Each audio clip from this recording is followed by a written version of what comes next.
பரிசுத்த யோவான் எழுதின சுவிசேஷம் 16ஆம் அதிகாரம் 20ஆம் வசனத்தில் ஆண்டவர் சொல்லுகிறார், மெய்யாகவே மெய்யாகவே நான் உங்களுக்கு சொல்லுகிறேன், நீங்கள் அழுது புலம்புவீர்கள், உலகமோ சந்தோஷப்படும். நீங்கள் துக்கப்படுவீர்கள், ஆனாலும் உங்கள் துக்கம் சந்தோஷமாக மாறும். ஆண்டவர் சொல்றார், எப்படி துக்கம் முடியும்? என்னமாக அந்த துக்கம் முடியும்னா சந்தோஷமாய் முடியும். ஆண்டவர் சொல்றார், உங்கள் துக்கம் சந்தோஷமாய் மாறும். இன்றைக்கு உங்களை துக்கப்படுத்தி கொண்டிருக்கிற காரியம் சந்தோஷமாய் மாறும். இன்றைக்கி ஏதோ ஒரு பிரச்சனை, ஏதோ ஒரு காரியம் உங்களை தொடர்ச்சியாக உங்களை துக்கப்படுத்திக்கிட்டே இருக்குது. அதில் ஒரு முடிவே வரல, அந்த துக்கம் தொடர்ந்து கொண்டே இருக்கிறாரு. அதுக்காக நீங்கள் ஜெபிச்சுக்கிட்டே இருக்கிறீங்க, எதிர்பார்த்து கொண்டே இருக்கிறீங்க, ஆண்டவர் செய்வார்னு விசுவாசம் இருக்குது. ஆனால் ஒரு போராட்டம் இருக்குது, இன்னும் அது நடக்கலையே, இன்னும் காரியம் மாறலையே. இந்த மாதிரி ஒரு மனக்குழப்பத்தோட இது என்னமா முடியும், இது எப்போ முடியும், இந்த மாதிரி பல யோசனையோடு இதை நீங்கள் கவனமாக கேட்டுக்கொண்டிருக்கலாம். உங்களோட ஆண்டவர் பேசுகிறார், என் மகனே, என் மகளே, நீ எதை குறித்து துக்கப்படுகிறாயோ அது சந்தோஷமாய் முடியும். உங்கள் துக்கம் சந்தோஷமாய் மாறும். அந்த மாற்றத்தை நீங்கள் பார்ப்பீங்க. இன்றைக்கி எது உங்களை துக்கப்படுத்திக்கிட்டு இருக்குதோ அதுவே சந்தோஷமாய் மாறும். இந்த பிள்ளை நினச்சா ஒரே துக்கமாக இருக்குதுங்க, இந்த பிள்ளையால் எனக்கு அவமானம், இந்த பிள்ளையால் ஒரே பிரயோஜனம் இல்லைன்னு சொல்லி பிள்ளை நிமித்தமாய் துக்கப்பட்ட பெற்றோர் ஆண்டவர் செய்த அற்புதத்தின் மூலமாக எந்த பிள்ளை நிமித்தமாக துக்கப்பட்டேன், நாங்கள் துக்கப்படுகிறோன்னு சொன்னாங்களோ அதே பிள்ளைகள் நிமித்தமாக சந்தோஷத்தோடு வந்து என் பிள்ளைகளை குறித்து நான் சந்தோஷப்படுறேன், என்னுடைய மகன் என்னுடைய மகள் இன்றைக்கி எங்களுக்கே ஆசீர்வாதமாக இருக்கிறான் என்று சொல்ல நான் கேட்டிருக்கிறேன். அதே மாதிரி எதை குறித்து நீங்கள் இப்போ துக்கப்படுகிறீங்களோ அதையே ஆண்டவர் சந்தோஷமாய் மாற்றுவார். அந்த ஒரு மாற்றம், அதான் துக்கத்துக்கான முடிவு, சந்தோஷம். நீங்கள் சந்தோஷத்தை பார்க்க போகிறீங்க. இந்த மாதத்திலே ஆண்டவர் செய்வார். நீங்கள் விசுவாசிங்க. ஆண்டவர் செய்கிற காரியம் ஆச்சரியம் அதிசயமாக இருக்கும். ஒரு சமயம் நடந்த ஒரு சம்பவத்தை ஒரு பத்திரிகையில், மேகசினில் நான் வாசித்தேன். ஆப்பிரிக்கா நாடு ஒன்றில் ஒரு மனிதன், அவனுக்கு ஒரு ஏழை கிராமத்தில் வாழ்ந்த, விவசாயம் செய்து கொண்டு ஒரு நிலத்தில் வருமானம் பார்த்து வாழ்ந்து கொண்டிருந்த ஒரு சாதாரண மனிதன். அவனுக்கு ஒரு கொடிய வியாதி தாக்கினார். டாக்டர் இடத்துல கொண்டு போனாங்க, கொஞ்சம் ட்ரீட்மெண்ட் கொடுத்தாங்க, சுகமாகலை. அவனை மறுபடியும் நல்ல பரிசோதனை பண்ணி பார்த்தபோது கேன்சர் கிருமிகள் அவன் சரீரத்தில் இருக்கிறத கண்டுபிடிச்சாங்க. கேன்சர் வியாதி வந்திருக்குது, குணமாக்க முடியாது, அவ்வளோதான், இவனுக்கு இது இனி மருத்துவம் செய்து அவனை சரி பண்ண முடியாது, அவ்வளோதான் சொல்லிட்டாங்க. ஏற்கனவே ஏழை மனிதன், அதிகமான வருமானம் கிடையாது, சாதாரண ஒரு கிராமத்தில் வாழ்ந்து கொண்டிருந்தவன். இப்போது இந்த நோய் அவனுடைய சரீரத்தை தாக்கினதுனால அவனுடைய மனதை ரொம்ப பாதிக்கப்பட்டு விட்டார். துக்கம், எப்பவும் ஒரு துக்கம். ஏன்னா நான் சாக போகிறேன், இதை குணமாக்க முடியாது, சாவு எனக்கு நிச்சயிக்கப்பட்டு விட்டார். அது 1 மாதத்தில் வரலாம், 2 மாதத்தில் வரலாம், 6 மாதத்தில் வரலாம், 1 வருஷத்தில் வரலாம். நான் இனி நீண்ட நாள் வாழப்போவதில்லை, மரணம் எனக்கு சமீபமாய் வந்து விட்டார். அந்த துக்கம், சுகமாக்குறதுக்கு வழியிலேயே அப்படின்ற ஒரு துக்கம் அவனுக்குள்ளே அவன் துக்கத்தோடே அலைந்து கொண்டிருந்தான். ஆனால் தன்னுடைய வயலுக்கு போவான், வருவான், அது வேலைகளெல்லாம் அவன் செய்து கொண்டிருப்பான். அவனுடைய முகத்தில் எப்போவுமே ஒரு துக்கம் இருக்கும். அந்த கிராமத்தின் மக்கள் எல்லாருக்குமே தெரியும், இவன் இப்படி பாதிக்கப்பட்டிருக்கிறான், சீக்கிரம் மறித்து போவான் என்று. பாருங்கள், ஒரு நாள் அவன் வயல்வெளிக்கு போயிட்டு திரும்பும்போது ஒரு கொடிய விஷத்தன்மை உள்ள சர்ப்பம் அவனை தீண்டி விட்டார். அந்த பாம்பு கடித்து விட்டார். அந்த பகுதியில் உள்ள கொடிய விஷம் உள்ள ஒரு பாம்பு அது கடித்து விட்டார். ஐயோ, பாம்பு கடிச்சிட்டேன்னா அலர்னா ஓடினான். அவனை ஆஸ்பத்திரிக்கு கொண்டு போனாங்க. இது மாதிரி கொடிய விஷத்தன்மை உள்ள பாம்பு கடிச்சிட்டுன்னு சொல்லி டாக்டர் சொன்னால், இந்த பாம்பு கடித்தா பிழைக்க முடியாது, இனிமேல் அவன் பிழைப்பதற்கு வழி இல்லை, அவன் மரிச்சிருவான். ஏன்னா அது கொடிய விஷத்தன்மை உள்ளது, அந்த விஷத்தை முறிக்கக்கூடிய மருந்து நம்மகிட்ட கிடையாது, அதனால் பிழைக்க முடியாதுன்னு சொல்லிட்டாங்க. அதனால் அவன் கொஞ்ச நேரத்தில் மரித்து விடுவான் என்று சொல்லி அந்த கிராமமே துக்கமடைந்து அவனுடைய மரணத்தை எதிர்நோக்கி இருந்தது. பாருங்கள், துக்கத்துக்கு மேல் துக்கம். யோபு சொல்லுகிறார், எனக்கு துக்கத்துக்கு மேல் துக்கம் வந்தார், ஒன்று மாற்றி ஒன்று துக்கமாய் வந்து கொண்டிருந்தார். அந்த மாதிரி வியாதி ஒரு துக்கம், இப்போ பாம்பு கடித்து விஷம் அது ஒரு துக்கம். இந்த வியாதியாவது இன்னும் கொஞ்ச நாள் ஆயுசு நாட்கள் நீடித்திருக்கும். நீ பார்த்தால் இந்த பாம்பு கடிச்சதுனால உடனே மரணம். துக்கத்துக்கு மேல் துக்கம். அவனுக்கு அந்த குடும்பத்தார் எல்லாருக்கும் துக்கம், கிராமத்தார் எல்லாருக்கும் துக்கம். அவன் எப்பொழுது மரிப்பான், அவன் மறிச்சிருவான்னு சொல்லி அதுக்கான ஆயத்தங்களை செய்ய ஆரம்பிச்சிட்டாங்க. சில மணி நேரங்கள் கழிந்தது. அவன் பாருங்கள், மயக்கம் தெளிந்தவனை போல கண்ணை திறந்தான், மெதுவாக எழுந்து உட்கார்ந்தான், பேச ஆரம்பித்தான். அவனுடைய சரீரத்தில் அவன் மரித்து போவான் என்கிற நிலைமை மாறி நல்ல ஒரு சுகத்தோடு எழுப்பி உட்கார்ந்து பேசுகிறான். டாக்டர்கள் ஆச்சரியப்பட்டு போனாங்க, என்னாச்சு அவன் திடீர்னு உட்கார்ந்து நல்ல சுகமான மாதிரி பேசுகிறான்னு சொல்லி ஓடி அவனுடைய பிளட்டெல்லாம் எடுத்து மறுபடியும் டெஸ்ட் பண்ணி பார்த்தால் அந்த விஷயமே அவனுடைய இரத்தத்தில் இல்லை, அந்த சர்ப்பத்தினுடைய விஷயமே இல்லை. ஒரு மாற்றம் என்ன நடந்தது அப்படின்னு பார்க்கும்போது அதை ஆராய்ச்சி பண்ணும்போது கண்டுபிடித்தாங்க, அந்த கேன்சர் கிருமியும் மரித்திருந்தது, அந்த கேன்சர் வியாதியும் அவனை விட்டு போயிருந்தது.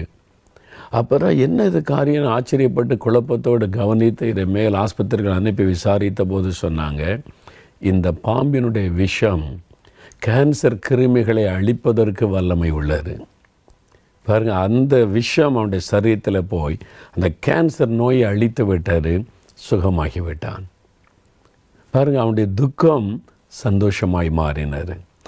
எது அவனுக்கு துக்கத்தை கொண்டு வந்ததோ, இந்த மாதிரி ஒரு பாம்பு கடிச்சு விஷம் சீக்கிரம் சாக போகிறேனேன்னு நினைத்தான், அதுவே சந்தோஷமாய் மாற்றம். அதுதான் ஆச்சரியமான ஒரு காரியம் இல்லை? ஆண்டவர் நம்முடைய வாழ்க்கையில் அப்படி தான் செய்வார். துக்கத்தை சந்தோஷமாய் மாற பண்ணுவார். நான் வியாதி படுக்கையில் சாக கடந்தப்போ என் குடும்பமே ஒரு மரண வீடு போல காணப்பட்டது. யார் முகத்திலும் சந்தோஷம் இல்லை, ஒரு நிம்மதியான சாப்பாடு கிடையாது, சந்தோஷமான சாப்பாடு கிடையாது, மகிழ்ச்சியெல்லாம் போய்விட்டது. துக்கம் துக்கம் துக்கம்தான். என்றைக்கு அந்த துக்கம் மாறும்? இந்த துக்கம் மரணம் ஏற்பட்டு ஒருவேளை நீ ஆறுதல் அப்புறம் ஏதாவது நல்ல காரியம் நடந்தால் அந்த துக்கம் மாறலாம். ஆனால் மரணத்தை எதிர்நோக்கி இருந்த சமயம் இயேசு என் வாழ்க்கையிலே குறுக்கிட்டார். அவர் தொட்டு எனக்கு அற்புதம் செய்தார், என் மரண படுக்கையை மாற்றினார். எவ்வளோ சந்தோஷம்! என் குடும்பமே சந்தோஷப்பட்டது, துக்கம் சந்தோஷமாய் மாறினர். இப்போ துக்கமாக இருக்கிறோம், அவருடைய முடிவு என்ன? சந்தோஷமாய் ஆண்டவர் மாற்றுவார். ஒரு துக்க நாட்கள் முடிந்து போகும் என்று சொன்ன ஆண்டவர் முடிவு என்னது? சந்தோஷம். எதை குறித்து நீங்கள் துக்கப்படுறீங்களோ அதை சந்தோஷமாக ஆண்டவர் மாற்றுவார். திருமணமே ஆகலைங்க, ஒரே கஷ்டங்கன்றீங்களா? நல்ல ஒரு ஆசீர்வாதமான திருமணத்தை கர்த்தர் நடத்தி சந்தோஷப்பட வைப்பார். வீடு கட்டி முடிக்க முடியலைங்க, எல்லாம் பாதியில் நிற்கிறதுங்க, ஒன்றும் செய்ய முடியலைங்க. அதை முடித்தை பிரதிஷ்டை பண்ணும்போது எவ்வளோ பெரிய சந்தோஷம்! ஒரு படித்த ஒரு வேலையே இல்லைங்க, வேலைக்காக தேடி தேடி அலைஞ்சு பார்க்க ஒன்றும் கிடைக்கலைங்க. நீங்கள் எதிர்பார்த்ததை விட ஒரு மேலான வேலை ஆண்டவர் கொடுக்கும்போது எவ்வளோ பெரிய சந்தோஷம்! அந்த துக்கம் சந்தோஷமாய் மாறும். வியாதிங்க, வேதனை, அதனால் ஒரு கஷ்டம், அது சுகமாகி டாக்டர்ஸ் பரிசோதிச்சுட்டு ஒன்றுமே இல்லைங்க, ஏன் பயப்படுறீங்கன்னு சொல்லும்போது ஒரு சந்தோஷம் வருது பாருங்க. அதான் துக்கத்தினுடைய முடிவு, சந்தோஷம். ஆண்டவர் உங்களுடைய துக்கத்தை சந்தோஷமாய் மாற்ற விரும்புகிறார். இந்த மாதத்தில் இந்த அற்புதத்தை ஆண்டவர் உங்களுக்கு செய்வார், இன்றைக்கே செய்வார். நீங்கள் தினமும் இந்த வாக்குத்தத்தத்தை சொல்லி உங்கள் துக்கம் சந்தோஷமாக மாறும்னு சொன்னீங்களே, ஆண்டவர் இன்றைக்கு இந்த துக்கத்துக்கு முடிவை உண்டாக்குங்க, இன்றைக்கு இந்த துக்கம் சந்தோஷமாக மாறட்டும் அப்படின்னு தினமும் இந்த வாக்குத்தத்தத்தை சொல்லி குடும்பமாக நீங்கள் ஜெபிக்கணும். எது உங்களை துக்கப்படுத்துகிற? கடன் பிரச்சனையா, பண பிரச்சனையா, வறுமையா, படிப்பின் காரியமா, வியாதியா, அல்லது ஏதாவது ஒரு வேதனையா, மனுஷரால் வர போராட்டமா? குடும்பமாக ஆண்டவர்கிட்ட இந்த வாக்குத்தத்தத்தை சொல்லி, ஆண்டவரே நீ சொன்னீரே எங்களுக்கு செய்யுங்க, துக்கம் முடிந்து போகும்னு சொன்னீங்க, அது நன்மையாக மாறும், சந்தோஷம் ஆயிரும்னு சொன்னீங்க, அதை செய்யுங்க, எங்களுக்கு அதை நிறைவேற்றி தாங்க. வாக்குத்தத்தத்தை சொல்லி சொல்லி தினமும் நீங்கள் ஜெபிச்சு பாருங்கள். இன்றைக்கே ஒரு அற்புதம் ஆரம்பிக்கும், இன்றைக்கே மாற்றம் ஆரம்பிக்கும். ஒரே நாளில் காரியங்கள் தலைகளாய் மாறிவிடும். இயேசுவால முடியும். நீங்கள் விசுவாசிங்க. நாம் இப்போ ஜெபிக்கலாமா? உங்கள் வாழ்க்கையில் என்ன துக்கம்? வேலையில் பிரச்சனை, குடும்பத்தில் பிரச்சனை, பிள்ளைகள் காரியம் பிரச்சனை, தேவைகள் பிரச்சனை, ஒரு தடை, நிந்தை, என்ன பிரச்சனை உங்களுக்கு? எது துக்கத்தை கொடுக்குது? ஏன் துக்கமுகமாக இருக்கிறீங்க? நீங்கள் சந்தோஷமாக இல்லை, சோர்ந்து போய் துக்கமுகமாக அப்படியே விரக்தியாகவே சோர்ந்து போய் பேசி கொண்டு இருக்கிறீங்க. அன்று சொல்லார், இல்லை மகனே, இல்லை மகளே, உன் துக்கத்துக்கு முடிவு வரும்னு நான் வாக்கு கொடுத்துருக்குறேன். முடிவு என்ன தெரியுமா? துக்கம் சந்தோஷமாய் மாறும். அது ஒரு அற்புதத்தினால் மாறும். நான் உனக்கு அற்புதம் செய்வேன். ஆண்டவர் சொல்லுகிறார். இந்த உலகத்தில் அவர் வந்தபோது எத்தனையோ பேருடைய துக்கத்தை சந்தோஷமாய் மாற்றினார். இன்றைக்கு உங்கள் துக்கத்தை அவர் சந்தோஷமாக மாற்றுவார். அதுக்காக அவர் என்ன செய்தார் தெரியுமா? அவர் நம்முடைய துக்கங்கள், நம்முடைய பாடுகள் எல்லாத்தையும் சிலுவையில் சுமந்தார். தனிமையாக அந்த சிலுவை சுமக்கும்போது எவ்வளோ பெரிய துக்கம் தெரியுமா? இயேசு கிறிஸ்து கூட இருப்பேன், சாகிற வரைக்கும் கூட இருப்பேன்னு சொன்னவங்களாம் ஓடி போயிட்டாங்க. அற்புதம் பெற்றவங்க ஒருத்தரும் இயேசுக்காக பேச வரலை. தனிமையாய் சிலுவை சுமந்து கொண்டு போகிறார். எவ்வளோ பெரிய துக்கம், மரணத்திற்கு எதுவான துக்கம் என்னை அழுத்துகிறது என்னை ஆண்டவர் சொன்னார். ஏன் இந்த வழியாக கடந்து போனார்? நம்முடைய துக்கத்தை சந்தோஷமாய் மாற்ற. சிலுவையில் அவர் மரிக்கும்போது அந்த துக்கம் அவரை அழுத்தினார். ஆனால் எவ்வளவு நாள்? 3வது நாள் மரணத்தை ஜெயித்து உயிரோடு கம்பீரமாக எழுந்தார். அந்த துக்கமெல்லாம் மறைந்து போனார். பிரியமானவர்களே, உங்கள் துக்கத்துக்கு முடிவு இருக்கிறார். சந்தோஷமாய் மாறும். இந்த மாதத்தில் அந்த அற்புதம் நடக்கும். என் கூட சேர்ந்து நீங்களும் ஜெபிக்கிறீங்களா? உங்களோட இணைந்து உங்கள் வாழ்க்கையில், உங்கள் குடும்பத்தில் எது துக்கத்தை கொடுக்குதோ அதை சந்தோஷமாய் ஆண்டவர் மாற்ற வேண்டும்னு நான் ஜெபிக்க போகிறேன். நாம் சேர்ந்து ஜெபிக்கலாம். முழங்கால் படியிடுங்க அல்லது கரம் கூப்பி ஆண்டோடைய சமூகத்தில் கண்களை மூடி இருதயத்தை இணைத்து ஒருமனமாய் நாம் ஜெபிக்கலாம். ஜெபிப்போம். தகப்பனே, இந்த புதிய மாதத்தை காண செய்த அன்பிற்காக நாங்கள் உம்மை துதிக்கிறோம். கடந்த மாதம் முழுவதிலும் எங்களை பாதுகாத்தீர், தாங்கினீர், அதிசயமாய் நடத்தினீர். உம்முடைய அன்பை நினைத்து நாங்கள் உம்மை துதிக்கிறோம், ஸ்தோத்தரிக்கிறோம். அப்பா, இந்த புதிய மாதத்தில் என் துக்கத்திற்கு ஒரு முடிவு வராதா என்ற ஏக்கத்தோடு ஜெபிக்கிற பிள்ளைகளை பாரும் அப்பா. உன் துக்க நாட்கள் முடிந்து போகும் என்ற வாக்கு கொடுத்தீங்க. விசுவாசத்தோட நம்பிக்கையோடு இந்த பிள்ளைகள் காத்திருக்கிறாங்க. ஒரு மாதம் கடந்து விட்டது, இன்னும் இந்த துக்கத்துக்கு முடிவு வரலையே, என்ன மாதிரி முடியுமோ என்று கலங்கின்னு இருக்கிற பிள்ளைகளை பாரும். உங்கள் துக்கம் சந்தோஷமாய் மாறும் என்று வாக்கு கொடுத்திருக்கிறீங்களப்பா. இந்த பிள்ளைகளுடைய துக்கம் சந்தோஷமாக மாறணும். கல்வாரி சிலுவையில் இந்த துக்கங்களை நீங்கள் சுமந்து விட்டதை நினைத்தருளும். இந்த பிள்ளைகளுடைய துக்கத்தை சந்தோஷமாய் மாற்ற சிலுவையில் இந்த துக்கங்களை சுமந்து முடித்து விட்டீரேன். நிந்தைகள், அவமானங்கள், நெருக்கங்கள், தனிமைகள், வேதனைகள் எல்லாவற்றையும் சிலுவையில் சுமந்து முடித்து விட்டீரேன். இன்றைக்கு இந்த பிள்ளைகளுக்கு ஒரு அற்புதம் நடக்கணும். இன்றைக்கு அவருடைய துக்கம் சந்தோஷமாக மாறணும். தகப்பனே, வியாதியோடு இருந்து கொண்டு இந்த வியாதி என்னை துக்கப்படுத்துகிறதே, என் குழந்தை வியாதிப்பட்டதுனால இந்த துக்கம் இருக்கிறதே, ஆஸ்பத்திரியில் எனக்கு பிரியமானவங்களை வச்சு நாங்கள் துக்கத்தோடு இருக்கிறோமே, இப்படியெல்லாம் யார் ஜெபிக்கிறாங்களோ அவங்களுக்கு ஒரு அற்புதம் நடக்கட்டும். வியாதியை விலைக்கு போடும். உம்முடைய தழும்புள்ள கரத்தினால் அவர்களை தொடும். இயேசு கிறிஸ்துவின் நாமத்தில் அந்த துக்கத்தை கொண்டு வருகிற வியாதிகள் விலகட்டும். வியாதி படுக்கைகள் மாறட்டும். உம்முடைய தழும்புள்ள கரம் அவர்களை தொடட்டும். குழந்தைகளை தொட்டு சுகமாக்கும். பெரியவர்களை தொட்டு சுகமாக்கும். அப்பா, அவங்களுடைய துக்கங்களை மாற்றுங்கப்பா. ஒரு அற்புதம் செய்து அவங்களை மகிழ பண்ணுங்கப்பா. பண தேவைகள், வறுமைகள், கடன் பிரச்சனைகள், ஐயோ வியாபாரத்தில், குடும்பத்தில் என்ன செய்வதென்று கலங்கி நிற்கிறாங்களே, நீங்கள் ஒரு அற்புதம் செய்யுங்க. உங்களால் முடியப்பா. வனாந்தரத்தில் மன்னாவை பொழிந்தருளை தேவைகளை சந்தித்த தேவன் அல்லவா நீ? ஆண்டவரே, நீர் அற்புதம் செய்ய முடியும். இந்த பிள்ளைகளுடைய தேவைகளை சந்திங்க. கடன் பிரச்சனைகள் நீங்கட்டும், வறுமைகள் நீங்கட்டும். இந்த மாதத்துக்குள்ள அவங்களுடைய துக்கம் சந்தோஷமா மாறணும். ஆண்டவர் என் துக்கத்தை சந்தோஷமாய் மாற்றினார் என்று உம்மை துதிக்கணும். இன்றைக்கு அந்த அற்புதம் ஆரம்பிக்கட்டும். இன்றைக்கு ஒரு அற்புதம் செய்யுங்க. பிள்ளைகளுடைய திருமண காரியங்களை வாய்க்க பண்ணுங்கப்பா. கற்பத்தின் கனி இல்லைன்னு சொல்லி ஒவ்வொரு மாதமும் எதிர்பார்ப்போடு ஜெபிக்கிறாங்களப்பா. இயேசுவின் நாமத்தில் ஆசீர்வதிங்க. இயேசுவின் நாமத்தில் அந்த கர்ப்பங்கள் ஆசீர்வதிக்கப்படட்டும்.